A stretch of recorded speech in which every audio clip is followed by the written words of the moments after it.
नमस्कार, स्वागत है आप सभी का। आप देख रहे हैं एनएमएफ न्यूज, आपके साथ मैं हूं नम्रता चौधरी। आज बात करने जा रही हैं राजस्थान के भीलवाड़ा के जहाजपुर इलाके की, जहां पर एक युवक को पीट पीट कर मार दिया गया। और जानते हैं उसको मौत के घाट उतारने का कारण क्या था? उसकी गाड़ी एक ठेले से जाकर टकरा गई थी। ठेले पर आलू प्याज रखे हुए थे, वो बिखर गए।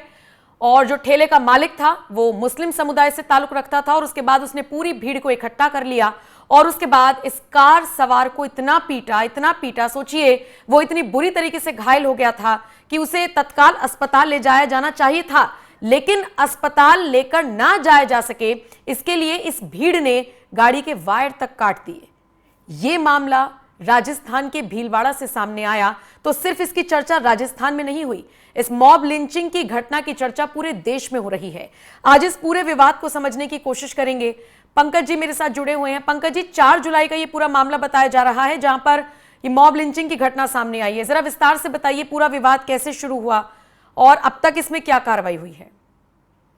ये शुक्रवार 7:30 बजे शाम की घटना है। टोंक के रहने वाले थे, बगल में ही है टोंक, और टोंक छावनी में रहने वाले थे 4 लड़के, सीताराम, सिकंदर, दिलखुश और दीपक। ये चारों कार से आए हैं भीलवाड़ा, जहाजपुर एरिया है। सिकंदर के जीजाजी रहते थे जहाजपुर में और इन्होंने कहा कि शुक्रवार की छुट्टी हुई, उसके बाद हम लोग सैटरडे संडे जीजाजी के यहां रहेंगे और फिर आ जाएंगे, टोंक छावनी में वापस लौट आएंगे। अब जब ये जा रहे थे तो शाम 7:30 बजे के आसपास जहाजपुर मस्जिद के पास बहुत भीड़ भाड़ सकरा इलाका है, इनकी कार गलती से एक ठेले, जो आलू प्याज का ठेला था, और रईस मियां या रईस फकीर उस ठेले के मालिक थे, उनके ठेले से टकरा गया। और क्या हुआ कि आलू और प्याज थोड़ा सा गिर गया नीचे। ये जो सीताराम कीर है, ये दिव्यांग है और ये चुपचाप, इनकी गलती यही थी कि ये कार से उतर आए और ये उठाने लगे वहां पे। तो वो जो रईस मियां थे वो झगड़ा वगैरह करने लगे, तो इन्होंने हाथ जोड़ा और कहा कि हम पैसे भी दे देंगे, जो भी नुकसान हुआ है आपको हम सब कुछ दे देंगे। लेकिन इस बीच बगल आसपास के दुकान के रहने वाले वसीम और ये सब जो लड़के थे जो दुकान चलाते हैं वहां पे, वो आ गए। 15-20 लड़कों की भीड़ थी और चूंकि बाहर ये सीताराम थे, इन्होंने इंसानियत के नाते वो उठाने के लिए आए थे, इनको पीटना शुरू कर दिया और इतना पीटा कि बुरी तरह मार के घायल कर दिया। और ये घायल वहां सड़क पे पड़े हुए हैं। और उसके बाद उन तीनों लड़के जो थे, जो बाकी जो बचे थे, वो कार के अंदर ही बंद हो गए। उनको भी खींचा, उनकी भी पिटाई की, लेकिन उनकी उतनी पिटाई नहीं हुई कि तब तक ये भीड़ जो है ना, बाहर जो आए थे सीताराम, यही जो गिटार लिए खड़े, इनको सीताराम को अस्पताल न ले जा सके तब तक उनके जीजाजी भी आ गए थे भागकर, और उन्होंने किसी तरह करके भीड़ से बचाया और अस्पताल न ले जा सके इसी कार में, इसलिए कार की वायरिंग नोच दी उस भीड़ ने। और फिर किस तरह बाइक पे उठा के इनको ले जाया गया अस्पताल और जहां इनकी मौत हो गई।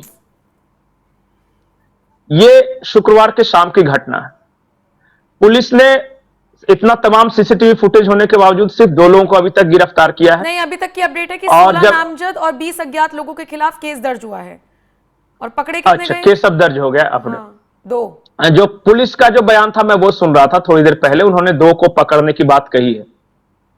ठीक है, सुनवा लेते हैं पुलिस की बाइट, पुलिस अधिकारी की बाइट हमारे पास भी है, सुनवाइए जरा पहले। आज शाम जहाजपुर कस्बे में एक घटना हुई जिसमें एक युवक की जान चली गई है और जिस संदर्भ में पुलिस अनुसंधान कर रही है और आरोपियों की से पूछताछ भी चल रही है और इस क्रम में जो भी अग्रिम कार्रवाई होगी वो किया जाएगा। पंकज जी, जो मुख्य आरोपी है शरीफ, जिसका नाम आप ले रहे हैं, उसको पकड़ लिया है, उसको गिरफ्तार कर लिया है, मेन आरोपी को गिरफ्तार कर लिया है मतलब? जी, और वो बता देगा कि आसपास और कौन कौन थे पिटाई करने वाले में। ये तो वो उसको सब पता है ना। बगल ये तो सांप्रदायिक रूप भीड़ में कैसे कोशिश की गई ना इसको। नहीं, भीड़ कैसे थी? जैसे रईस वहां पे ठेला लगाता है, मतलब बगल के जो टोटल मुश्किल से ये 15-20 लोग होंगे। हाँ, सबको जानता है ना, सबको पता है। और नहीं तो फिर ये अपना भुगते अकेले। अरे ठीक है, एक्सीडेंट हो गया था, होता है झगड़ा झंझट, तो जान से नहीं ना मार दीजिएगा किसी को। और वो नहीं, मुझे सामने ऐसा वाला लगता है हाथ जोड़ के पंकज जी, माफी मांग रहा है। ना ये हिंदू मुस्लिम रूप इसको देने की कोशिश की गई। एक अंदर की आग है ना जो धधकती रहती है, मौका मिला। अब बताइए, वो आदमी गाड़ी से बाहर निकला, आलू सब्जी का ठेला, वो मदद कर रहा है, सब्जी तो गिरी है ना, वो मदद करने के लिए यहाँ तो लोग एक्सीडेंट आलू करके उठा रहा है। केसेस ऐसे आते हैं हिट एंड रन के, लोग एक्सीडेंट कर करके भाग जाते हैं।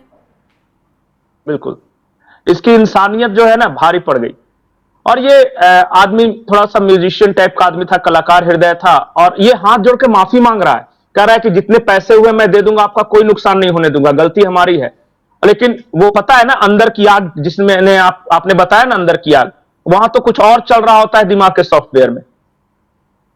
वो भड़ास निकलती है इसी तरह निर्दोष लोगों पर। और भीड़ का रूप देने की, उसको भीड़ की शक्ल देने की कोशिश कर दी। हाँ हाँ, जानता तो सबको होगा। और जब पकड़ेंगे, सबको जानता है, सबको जानता है। वो आसपास के दुकान, मैं तो नाम ले रहा हूं ना कि एक वसीम वहां दुकान लगाता था, वो भी था मारने वालों में।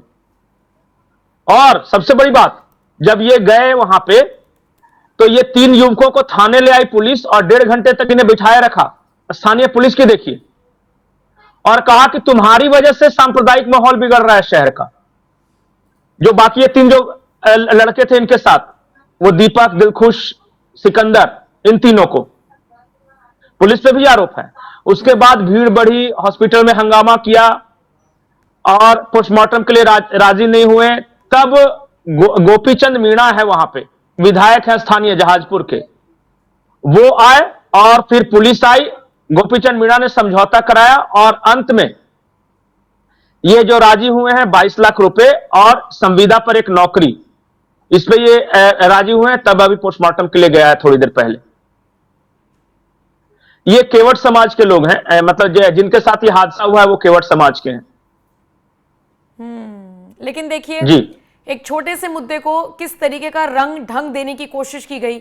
एक आदमी को मार दिया गया, मॉब लिंचिंग की अच्छा, कोशिश की एक बात बताइए कि मॉब लिंचिंग मतलब कितने लोगों की हुई है? अंकित त्यागी सही और बात है। कितने, और ये कब तक कन्हैया लाल और ये सब। नहीं, नफरत है ना। देखिए, ये जैसे क्या होता है कि ये हादसा किसी के साथ हो सकता है, लेकिन अगर गलती से किसी हिंदू है वो मुसलमान के मोहल्ले में हो गया, या फिर किसी मुस्लिम का हिंदू के मोहल्ले में हो गया, तो फिर अलग ही माहौल हो जाता है। हर किसी को अपने मन के अंदर की भड़ास निकालने का मौका मिल जाता है।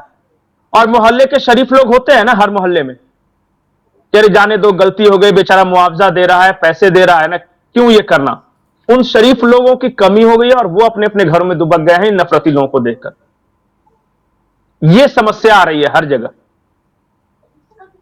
अब देखिए, इस पूरी घटना को लेकर भिलवाड़ा बाजार बंद है, बजरंग दल, विश्व हिंदू परिषद सब उतर आया है, पुलिस भी तैनात है, आरएएफ की टुकड़ी तैनात है, पुलिस भी तैनात।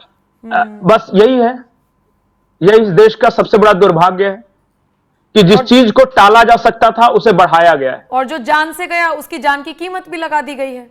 और क्या कर सकता है और क्या किया जा सकता है इस केस में? खैर, ठीक है।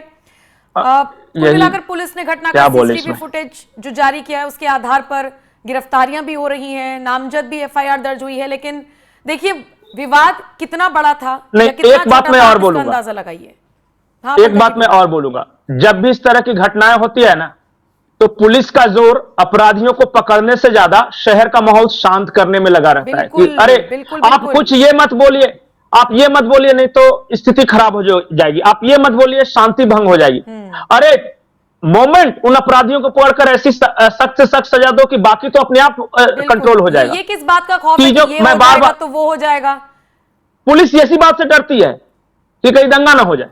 मैं एक बात हमेशा बोलता हूं कि गंदगी, घर की गंदगी को कारपेट के नीचे ढक देने से गंदगी साफ नहीं होती, उसको अच्छे से उघाड़ के बाहर बहारना पड़ता है। इस समस्या को आप जड़ से मिटाइए।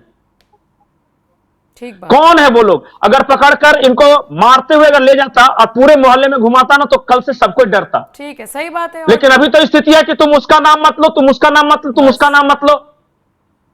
दबाती है पुलिस मामले को। चलिए, ठीक है, प्रॉब्लम सॉल्व नहीं करती। ठीक है, ठीक है। कुल मिलाकर देखा जाए तो एक बहुत ही छोटा सा मामूली सा विवाद जो आपके साथ भी कभी ना कभी हो सकता है हुआ हो, ठेले में टक्कर लग जाना, अब ये सब चीजें कितनी नॉर्मल है। सोचिए, किसी का कोई ऐसा नुकसान नहीं हुआ, आलू प्याज गिर गए, बदले में उस आदमी की जान ले ली। बहरहाल पुलिस एक्शन ले रही है, लेकिन हाँ, और स्ट्रिक्ट एक्शन लेने की यकीन मानिए बहुत जरूरत है। फिलहाल जो भी इस मामले पर अपडेट आती रहेगी आप तक पहुंचाते रहेंगे। आप बने रहिए एनएमएफ न्यूज के साथ।